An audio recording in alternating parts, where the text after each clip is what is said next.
Hello, good evening and welcome to Breaking Views on NDTV. I am Ankit Tyagi. Ladies and gentlemen, 48 hours of continuous bickering, a coup, and then of course reactions, repercussions, not only in the state of Maharashtra, but the earthquake is being felt largely across the country. Specifically talking about the attempts of opposition unity, and a lot of people, in states where the united opposition could give a huge headache to the Bharatiya Janata Party in 2024, murmurs that a similar operation can take place there as well. So after Maharashtra, is JDU or Bihar next as far as the radar of this entire, many are calling it a different form of Operation Lotus itself. But let's first bring you up to speed with the latest which is happening in Maharashtra. 48 hours after the coup, there are sackings and counter-sackings, allegations and counter-allegations, show of strength as well.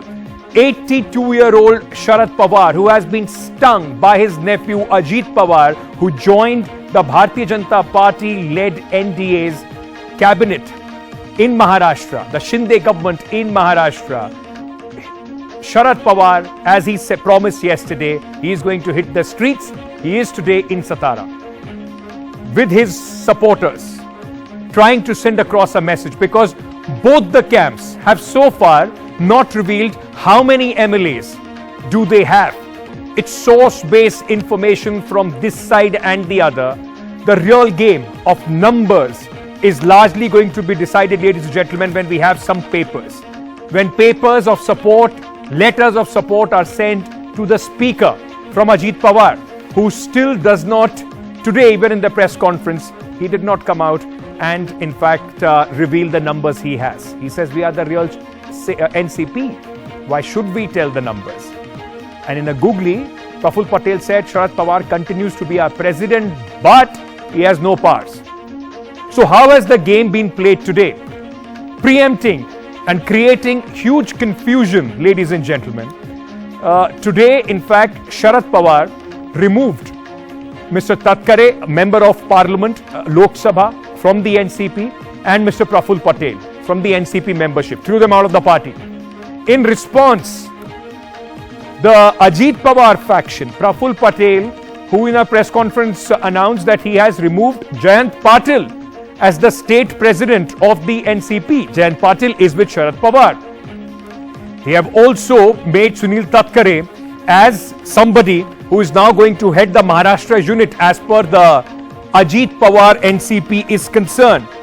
Jitendra Vad, who was made the chief whip by in fact Mr. Sharad Pawar. Now Praful Patel has in fact appointed another whip. 3 NCP leaders have been removed from attending the swearing-in ceremony, and now there are 2 whips as far as the NCP is concerned. One, the Sharad Pawar faction, that is Jitendra Vad. Anil Bairas Patil is the chief whip appointed by Praful Patel. So in all this confusion, where many are saying that both the sides are not confident about the support that they have of the MLAs, there are many MLAs, those who are sitting on the fence. Who is the real NCP? That's the big question, ladies and gentlemen. I just a short while back spoke to Jitendra Awad, the chief whip and the nominee for the leader of opposition from the Sharad Pawar faction, on this very question. Who is the real NCP? Listen in. I want to start by asking you, sir, are you still the whip as far as the party is concerned? Because just a short while back, we heard Mr. Praful Patel, he said that you are being sacked from your position, sir. First of all, let me be very clear, as per the constitution of Rashtrapati Congress and rules framed under it, Mr. Sharad Pawar, who is the president and who has the authority to expel anybody from the party, has expelled Mr. Praful Patel from the party on the 2nd. So he has no right to appoint or expel or do anything within the party. In this fight, sir, now Mr. Sharad Pawar is in Satara. Mr. Ajit Pawar says that he has the numbers, and why should he give up the numbers? Why should he tell them how many MLAs are supporting him? Because he says we are the real NCP. Those who are outside, those who are against the party should give their numbers. Basically, the judgment given by His Lordship Chandrachudji clearly says that the numbers of legislature party cannot decide a political party. A political party has to be decided by different tests, and that are like the party wings, the other organizations, the leadership structure, and constitution. And all this are with the party whose president is Sharad Pawar and is recognized by Election Commission of India. Mr. Awad, what happens to the new appointments that have been made by Mr. Praful Patel? He has not only... Mr. Praful Patel has no right to appoint anybody, nor do the appointments have legal sanctity. Are you already moving court on this, sir? Well, basically, they have no value. It's a kitty party. They had a kitty party. One was made the president, other one was made the vice president, the second one was made the prime minister. They started clapping, had sweets, and then moved out. It was nothing more than a kitty party, where anything which has no constitutional support has no value in law. So now this fight over who controls the party, the symbol of the party, will go to the election commission. The party belongs to Mr. Sharad Pawar, is controlled by Mr. Sharad Pawar, and the symbol also belongs to him. You can go through the judgment which was given on 11th of May 2023 by the 5-bench constitutional bench of Lord Chandrachud and others. And you can go through the judgment, and they have very clearly said who is the party, who can appoint the whip, who can appoint the leader, party leader. All have been very categorically defined in that judgment. So that judgment has to be read with the applications made by Rashtravari Congress Party yesterday night, and everything is right. Has your application, sir, yesterday Mr. Jayant Patil said that you are sending those applications to the speaker. Yes, I myself went to his house and delivered it. So the speaker has received those applications, sir? Yes, he spoke to my president in the morning, and my president did answer his call. So the applications are received. So basically, you have moved the application to remove 9 MLAs, including Ajit Pawar, from the party for their disqualification. No, I didn't get you. What you said? So basically, the application that you have moved is disqualification of 9 MLAs, including Mr. Ajit Pawar, those who have joined the Shinde government. Yes, 9 MLAs who was defected from the policies of the party have been expelled. Not expelled, but disqualification notices have been served. Are you hopeful that the speaker will take any action on this? We have seen I believe in the law and constitution of this country, not the speaker. Right, but it is the speaker who has to decide on the MLAs, sir. Yes, but there is a law. There is a law which has to be taken into consideration. Are you hopeful that he will take a decision soon? The law will prevail. Okay. May I ask you, sir, how many MLAs have you been in touch with? How many people are... It is not the game of numbers. It is not the game of numbers. That is what Supreme Court said in the judgment. It is not the game of numbers. It is something more. We are trying to save the democracy of India. It's being sold out. It has been purchased at a price. It's in the stock market. So probably we have to save the democratic system of India. And that is what the Supreme Court under the Lordship Chandrachud has said, that it is not only the game of numbers, it is something more. For the disqualification of the MPs as well, Mr. Praful Patel and Mr. Sunil Tatkare, you will have to in fact go to the Speaker of Rajya Sabha and Lok Sabha. Okay, is the party moving on this direction? Yeah, but then Mr. Sharad Pawar has expelled them, and under the clauses of our constitution, they have taken anti-party stand. They have done anti-party activities, and hence they stand disqualified. Okay. How many MLAs are in touch with you, sir? See, again I am telling you, it is not only the game of numbers, it is something more. We have to save the parliamentary democracy in this country. What's the next move? On 5th, your party is meeting. Mr. Sharad Pawar will be back. You have called all your MLAs. Is that the day when you show strength, when you are hoping that most of your MLAs come back to the fold? Basically, if you go through the judgment makes it very clear that if you are with only one MLA, then the party belongs to you. So it's a faction which has gone away. The faction has to merge to survive. So the faction which has gone out has no other alternative but to merge for survival. Mr. Abad, in the end, I just want to ask you one quick question, sir. There are still those people who believe that Praful Patel, Chhagan Bhujbal, all of those who were very close to Mr. Sharad Pawar could not have gone there without his blessings. Praful Patel today said he continues to be our president, but he doesn't have the power to remove people. Is there some tacit understanding, some game going on? Is the question. There is no tacit understanding. The letter to take action against Mr. Praful Patel and Mr. Tatkare was given by Supriya Sule, and then after the recommendation of the discipline committee, action was taken by Mr. Sharad Pawar and they were thrown out of the party. Are you hopeful that Mr. Sharad Pawar would be able to rebuild, he will survive this coup? He is Mr. Sharad Pawar, who is known to fight all attacks, all advances when things are not comfortable for him, and he wins it. Mr. Abad, thank you so much for joining us here on NDTV, sir, and speaking to us on this very, very important, in fact, political, Game of Thrones, which is going on in the state of Maharashtra. All right, one after another, there are sackings which are taking place, moves which are being made by both factions. Sharad Pawar, the leader of the NCP, the patriarch, has just put out a tweet, and in this tweet, he has announced that he is removing Mr. S.R. Kohli from the NCP for anti-party activity. This is the latest which is coming in at this moment. Another sacking as far as Mr. Sharad Pawar is concerned. What we'll try and do, we'll try and go across to my colleague Sohit, who is joining us on the phone line. Sohit, just tell our viewers, who is this latest person, Mr. Kohli, who has been sacked by Mr. Sharad Pawar?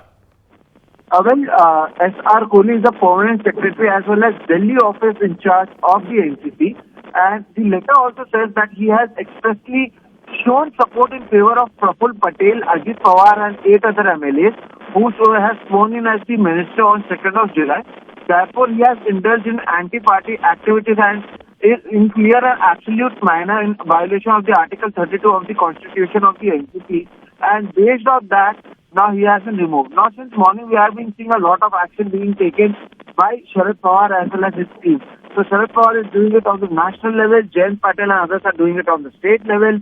On the other hand, now Sunil Tatkare, who has been made the state president, has said that they will be taking action against Jayant Patel and Jitendra Awas.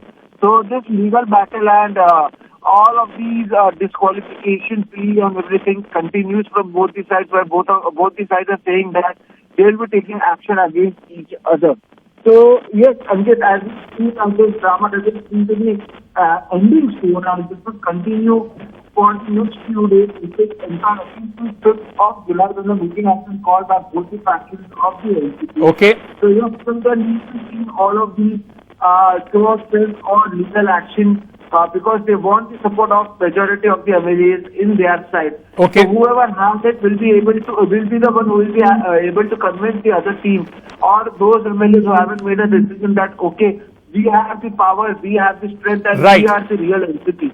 So for that, all these legal action is being taken as of now. So heavy political moves are being made by both sides. Sackings going on right, left and center. Utter chaos as far as the NCP is concerned. Thank you, Sohit, for joining us with all those details. And in this utter chaos, as I was saying, in the NCP, there is only one party which must be rubbing its hands in glee, and that's the Bharatiya Janata Party. If Ajit Pawar succeeds, great for them. NCP splits, BJP will possibly feel more confident, more strengthened going into 2024 in Maharashtra.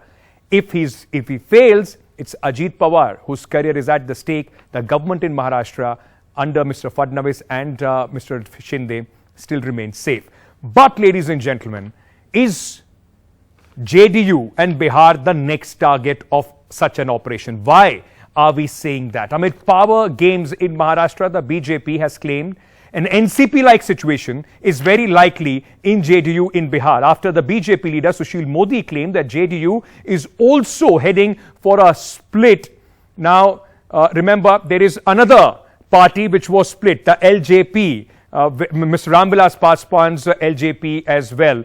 So, is there now a danger lurking in Bihar as well? First, listen in to what Sushil Modi said.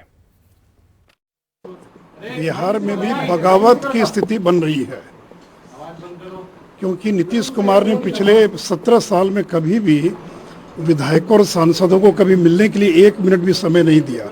और विशेष करके जब से नीतीश कुमार ने राहुल गांधी को एक प्रकार से अगली लड़ाई के लिए नेता स्वीकार कर लिया और तेजस्वी यादव को अपना उत्तराधिकारी बना दिया, तब से जनता दल में विद्रोह की स्थिति है। बड़ी संख्या में लोग हम लोगों के भी संपर्क में हैं, लेकिन अब किसको लेंगे नहीं लेंगे, लेना कि नहीं लेना, बहुत सारी चीज़ों पर निर्भर करता है। लेकिन कुल मिलाकर एक अस्थिरता का माहौल है, एक जनता दलियों के अंदर एक उदासी है, लोगों का अपना भविष्य अंधकार में दिखाई पड़ रहा है। उनको लग रहा है कि नीतीश कुमार के बाद क्या होगा, बहुत हो गया, आपको 17 साल हम लोगों ने ढोया, अब बीजेपी नीतीश कुमार को न तो स्वीकार करेगी और नहीं ढोने के लिए और भविष्य में तैयार है। The RJD patriarch Lalu Prasad Yadav has reacted to this and he has said buying MLAs has become common after Maharashtra talks of breaking government in Bihar will remain united and continue to strengthen constitution is what Lalu Prasad Yadav said. But why is Bihar so important? Why is Maharashtra so important? Why are these power moves taking place in both these states? Let's very quickly, just very briefly with numbers tell you what's happening there as well. Why is Bihar, Maharashtra and Karnataka also, ladies and gentlemen? Because Kumaraswamy is saying that there could be an Ajit Pawar in the ranks of the Congress party in Maharashtra as well. These three states, Maharashtra 48, Bihar 48, West Bengal 42, Karnataka 28, account about 158 of 543 Lok Sabha seats. Now, very quickly, take a look at Maharashtra's 2019 performance as far as the Lok Sabha is concerned. In 2019, out of the 48 Lok Sabha seats, the NDA won 41 Lok Sabha seats, 23 to the BJP. Shiv Sena, which fought the election with the NDA, undivided Shiv Sena got 18. The UPA there got 6, 1 to the Congress, 4 to the NCP and 1 went to others. Now, Bihar, so you can understand why these power plays have happened in the state of Maharashtra. It gives advantage to the NDA. They are trying to minimize a united opposition, damaging their prospects in 2014. Similarly, in Bihar, in 2019, the NDA maximized. BJP got 17, JDU got 16, LJP got 6. So out of 40 seats, 39 went to the NDA. 1 Congress was able to win. That was the lone seat for the opposition there. This time, JDU is not fighting the election with the Bharatiya Janata Party. At least that's what the indication right now is. So the BJP wants to ensure that they have minimum damage. And in that aspect, if you divide the opposition, your chances get brightened. At least that's the policy or maths that the BJP is employing in all these states. Let me very quickly, for larger perspective on what is happening to the opposition unity and how are other political parties looking at it, let me go across to my colleagues. Sunil Prabhu is joining us, has been tracking what the thinking in the Congress party is. Manish is with us, our senior colleague who tracks Bihar very, very closely. Is there a real danger? We'll ask him. Uma Sudhir, my senior colleague, is joining us from Hyderabad because there is once again fault lines as far as the opposition unity which are emerging in Telangana. Shrija is joining us from Karnataka. Can there be an Ajit Pawar kind of a situation in that state as well? Because remember, in 2019, the BJP maximized 25 of the 28 seats which they fought for Lok Sabha in Karnataka. Let me start with you, Manish. Is there a real danger as far as the split in the JDU is concerned? Is it just posturing, or is there a real thinking going on in the JDU who after Nitish?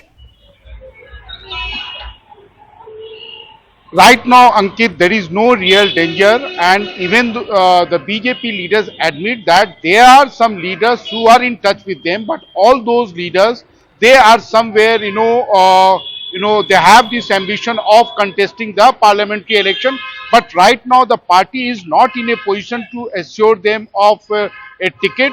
Only in the month of January and February they will be in a position to give some kind of assurance, and at that time there might be some legislators, because BJP is going to contest for the first time in the parliamentary history of Bihar around 30 seats, and right now they have 17 sitting MPs. So they still have vacancies for 13 people, and they think that JDU is the one party from where they can post several MLAs to contest as in the parliamentary election.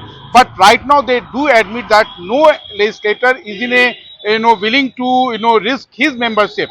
But at the same time, even though the Bihar example is that even though you post legislators or MPs, as in the case of Lok Janshakti Party, as you have seen in the past that Chirag Paswan was deserted, or his 5 MPs led by his uncle Pashupati Paras, even though they split and they formed a separate party with the blessings of the BJP, but the ground situation ultimately dictated somewhere to the BJP leadership that the votes are still with Chirag Paswan, and that is why he was booed back, and he was the their star campaigner in at least 2 by-elections, and it is now being considered that certain that Chirag is likely to be inducted back into the Union Cabinet at the cost of his own uncle.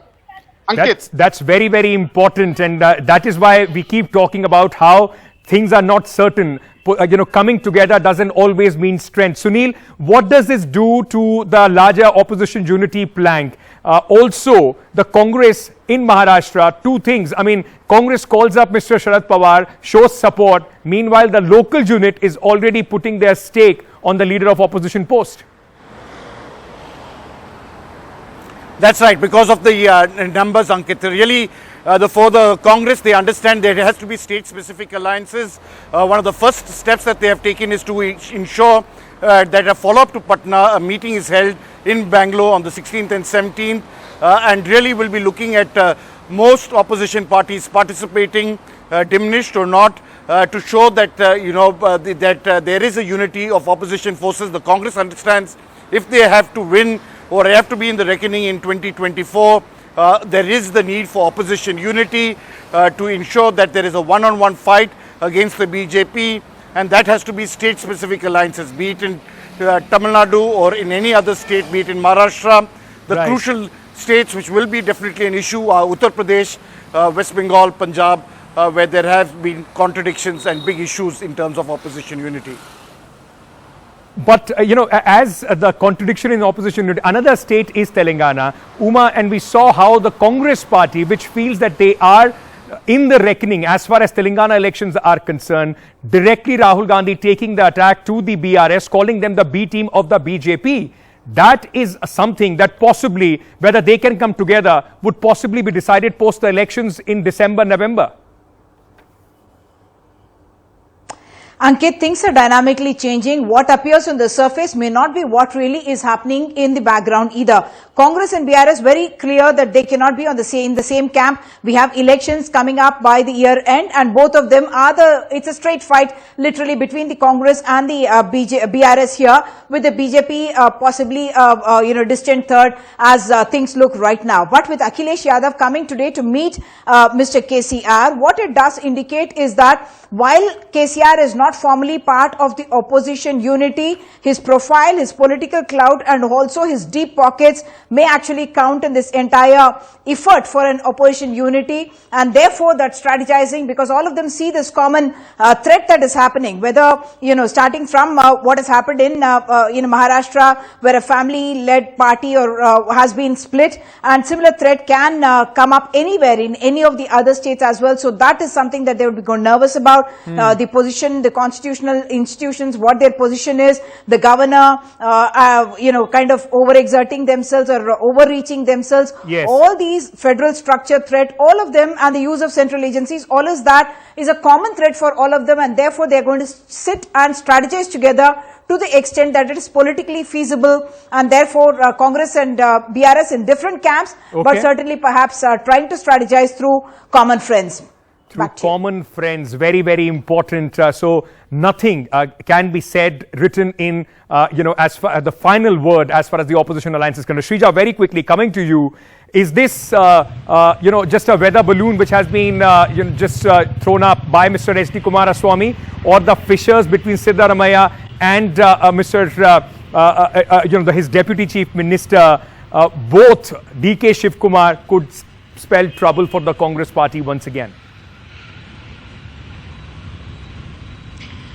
Well, on one hand, Mr. Kumaraswamy must have said that on a lighter note now post the, the fallout, especially in Maharashtra, the political crisis. But on the other hand, you also have from the BJP, the former minister, Karnataka minister R. Ashoka, wanting to say that, it is not just a Congress government which is running right now, but it is a coalition government between Mr. Siddaramaiah and D.K. Shivkumar. And yes, like you pointed out, Bengaluru will turn out to be that stage. It'll set the stage for the opposition unity, while on one hand you have the Congress trying to galvanize its support and try and show right in front of the other parties that Mr. Siddaramaiah and D.K. Shivkumar are as one. On the other hand, the BJP is not laying things low, because all that they are expecting is, you also had Mr. R. Ashok going on to say an open statement that you are only going to see the Congress government up until 2024, and that once the BJP in fact emerges with a thumping victory,